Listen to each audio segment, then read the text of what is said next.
지난 영상에서 현재 증시를 지배하는 것은 공포라는 말씀을 드렸고요. 오늘은 그 공포에 대해서 하나하나씩 살펴보고 현재의 상황과 앞으로 어떻게 변화할지 알아보는 시간 갖도록 하겠습니다. 공포 중 첫 번째는 인플레이션이죠. 물가입니다. 몇 가지 지표가 물가 상승을 가리키고 있고 거대 미디어에서는 그러한 지표들로 물가가 높은 상태, 이대로는 위험하다라는 헤드라인을 많이 쏟아냈었죠. 두 번째가 실업률입니다. 고용률이 떨어지고 실업률이 올라간다라는 이야기가 많이 돌았고요. 인플레이션이 높은 상태에서 실업률까지 떨어지니 경제가 불안하다. 이런 공포가 시장을 지배했었습니다. 세 번째가 인플레이션이 높고 실업률도 높아지고 사람들은 직업을 잃고 수입은 없어지는데 당연히 소비가 줄고 이런 상황에서 경기 침체는 올 것이다. 이런 미디어의 분석들이 쏟아졌고요. 더군다나 인플레이션 상황 하에서 소비도 둔감되니 스태그플레이션 걱정까지 우려되는 상황이었습니다. 네 번째가 관세였죠. 전반적으로 물가도 안 좋고 고용도 안 좋고 그로 인해 경기 침체도 오는데 이런 상황을 주도적으로 만드는 주인공이 관세다. 이런 이야기가 많았습니다. 현재 상황에서 관세 정책이 시장에 끼치는 영향은 실제 증시에서 많이 나타났고요. 트럼프가 관세 이야기를 할 때마다 증시는 떨어졌고 경제 상황은 더 안 좋게 만드는 것이 아니냐 그런 우려들이 많았습니다. 이런 요인들 때문에 지난주 지지난주 증시는 폭락을 했고요. 시장을 지배하는 것은 공포였습니다. 그 공포가 점점 커지는 악순환이 계속되었던 것이죠.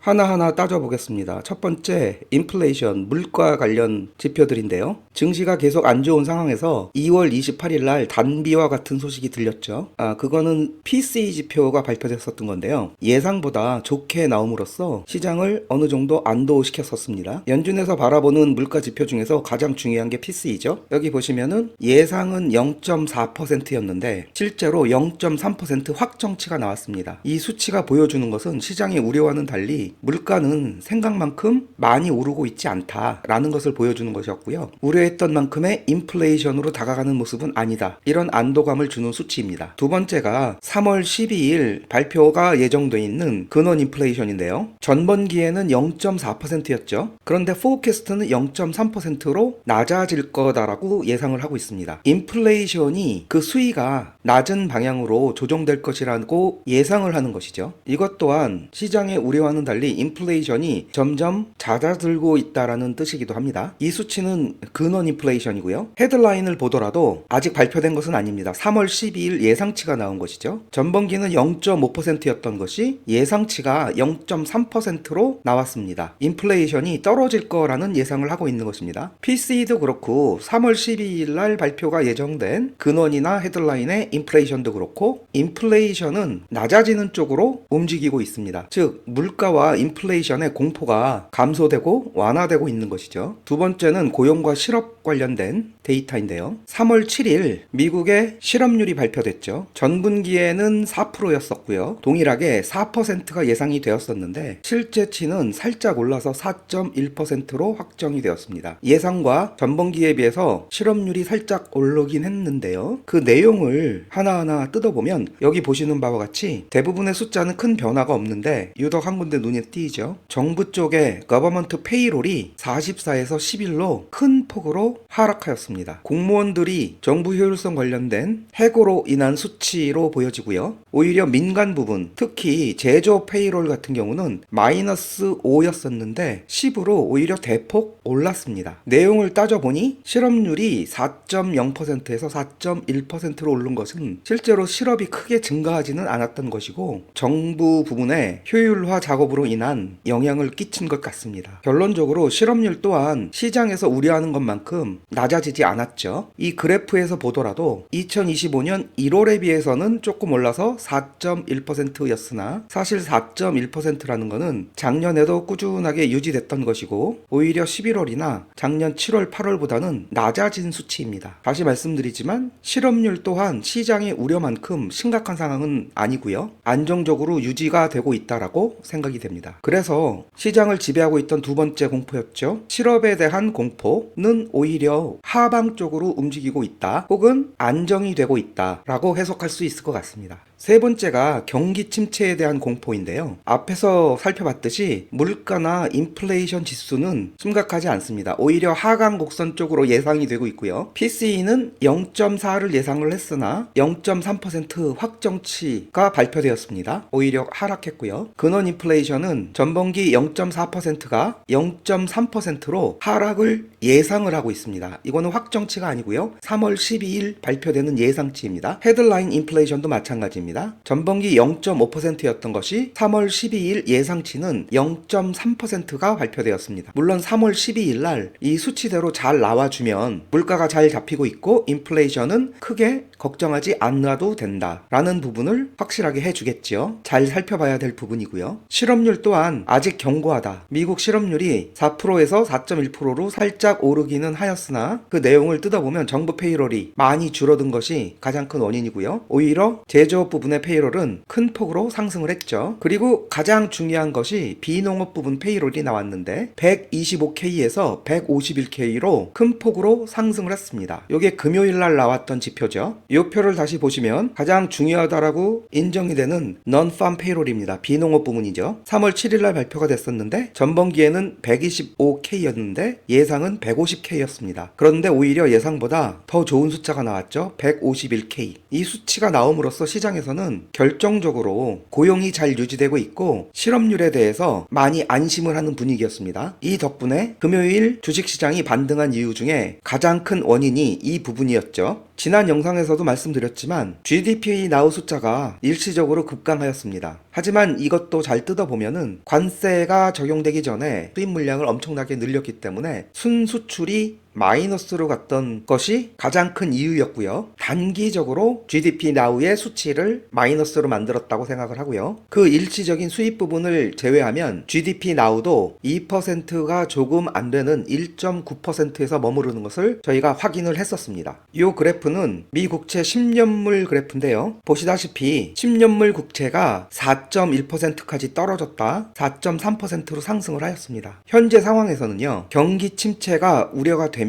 투자자들은 주식을 던지고 채권으로 몰려듭니다. 당연히 금리가 떨어지겠죠. 요 부분입니다. 하지만 경기 침체가 아니다 혹은 경기 침체에 대한 걱정이 많이 없어진다 라는 판단이 들면 다시 채권을 던지고 주식 쪽으로 몰려듭니다. 채권을 던지기 때문에 금리는 올라가겠죠. 지금 요런 상황이 그런 상황으로 생각이 들고요. 다시 말씀드리면 시장에서 경기 침체는 아닌가 보다 이런 생각 때문에 금리는 다시 올라가고 있는 상황입니다. 이 내용을 종합해 보면 역시 경기 침체에 대한 공포가 많이 완화가 되고 있는 것을 알 수 있고요.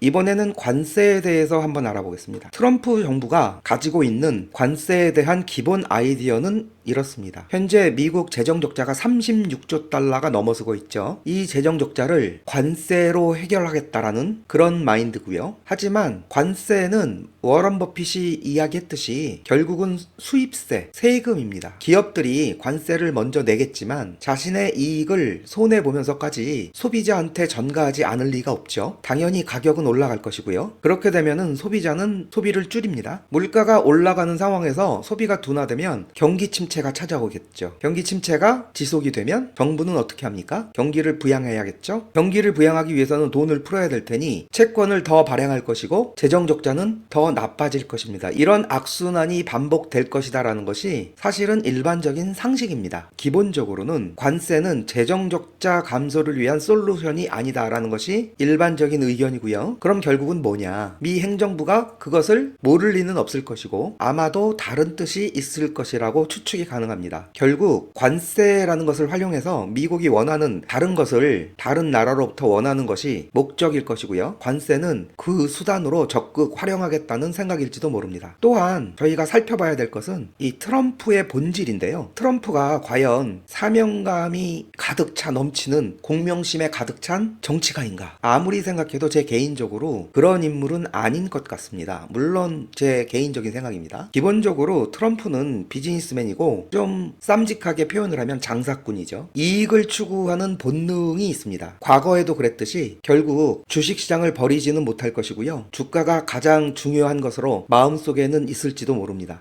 트럼프 1기 시대 때 트럼프가 얼마나 증시가 오르는 거에 대해서 자화자찬을 했는지 2017년 뉴스들을 검색해서 몇 개 갖고 왔습니다. 이 기사는요, 2017년 2월 16일자에 블룸버그에서 보도한 기사인데요. 이 기사의 내용은 뭐냐면 트럼프 대통령이 취임 초기 주식시장의 신고점 달성을 자신의 행정부에 대한 높은 신뢰와 낙관론 때문이라고 주장을 했다라는 내용입니다. 주식시장이 잘 나가는 거에 대해서 본인의 덕분이다 라는 부분을 여러 차례 강조한 것 중에 하나이고요. 또 하나 찾아왔는데요. 사실 이런 기사는 차고 넘칩니다. CNBC 보도인데요. 이 기사는 2017년 4월 24일자고요. 이 기사의 내용은 트럼프 대통령이 취임 후 첫 100일 동안 주식시장 상승이 레이건과 다른 대부분의 공화당 대통령을 능가했다라고 또 자화자찬한 것입니다. 또 하나 볼까요? 이 기사는 2월 17일 10월달 기사인데요. 트럼프는 주식시장의 기록적인 상승을 자주 언급하며 이것이 자신의 성과로 강조를 한다라는 기사 내용입니다. 보시다시피 트럼프는 임기 내내 증시가 잘 나가는 거에 대해서 기뻐했고요. 자신의 업적으로 과시를 했습니다. 제가 이 부분에서 말씀드리고 싶은 거는 얼마 전 보도에서 자신이 미국을 재건하기까지 주식시장은 신경 쓰지 않는다, 이런 보도들이 있었는데 조금 과격하게 말씀드리면 사실 그거는 진심이 아니고 뻥이다. 저는 이런 생각이 듭니다. 트럼프가 주식시장이나 암호화폐 시장, 이런 자산시장을 절대로 그대로 내버려 두고 폭락하는 것을 방치하지 않을 것이다 라는 것이 저의 생각인데요. 그 이유는 위에서 말씀드렸듯이 트럼프의 본질입니다. 트럼프는 비즈니스맨이고요. 자신의 자산 가치를 굉장히 중요하게 생각하는 본질을 갖고 있습니다. 그래서 제가 그룹에 이런 질문을 한번 해봤는데요. 트럼프 개인과 그의 패밀리가 보유하고 있는 주식과 암호화폐는 무엇이고 그 가치는 얼마나 될까라는